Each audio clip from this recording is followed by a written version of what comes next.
Hello everyone, this is Nick Perry at Schaefer's Investment Research with your chart slideshow for Friday, August 24th. Today I am back with my weekly check of the broad market indices. In last week's chart slideshow, I stepped away from the daily charts that I usually look at and moved to the weekly charts to get some perspective. Basically what we saw was that we pulled back to some support zones, primarily there, and there. And I ended by saying that I still thought that the uptrends were intact.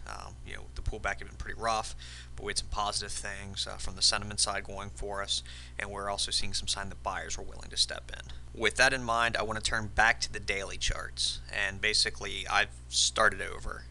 Basically cleared off the charts and wanted to talk about what's going on right here, right now. For example, when we look at the SPX, this zone here that I've highlighted was prior support earlier this year, back in May and June. We broke below it, tested as resistance here, and now that looms overhead. The 50-day moving average starting to curl over, and that sits right there too. So this zone here, that's going to be an important resistance zone to keep in mind. I'm not saying that we can't overtake it, but watching that'll give us a gauge as to how strong this bounce is here. In the blog I've been talking about the idea of seeing a retest, and I think this resistance will give us an idea of whether we actually have to see that. If we can push above this zone here, maybe this is one of those times where we don't need a retest of the lows. When we turn to the Dow chart, we see once again a former support zone, which is now being tested as resistance.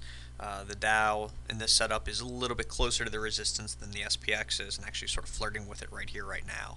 The Dow chart also makes this red line here that I've drawn a little more noticeable. You actually see that's on all the charts, and what I've done is taken the intraday low from the recent pullback and sort of drew in a line and extended that to the right.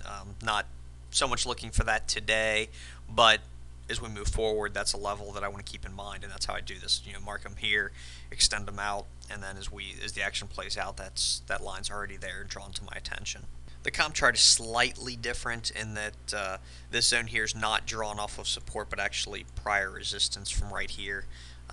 Was minor support, in this little pullback here, and we've talked about this area. But when you look at it now, that's the area that stands out. With this rally attempt failed there right at the 50-day, and so you'd be looking for a move up into here to sort of clear out this congestion. In terms of the small cap area, the Russell's got a couple of different areas to look at here. You could draw resistance right off those highs right there. I'm kind of ignoring that for now and looking at this zone here, which was support. That's also the side of the 50-day moving average. A move up into this area I think would probably get a little bit more attention than just a break above these highs. As far as overall takeaways go, I'm not looking at the daily charts so much in terms of market direction.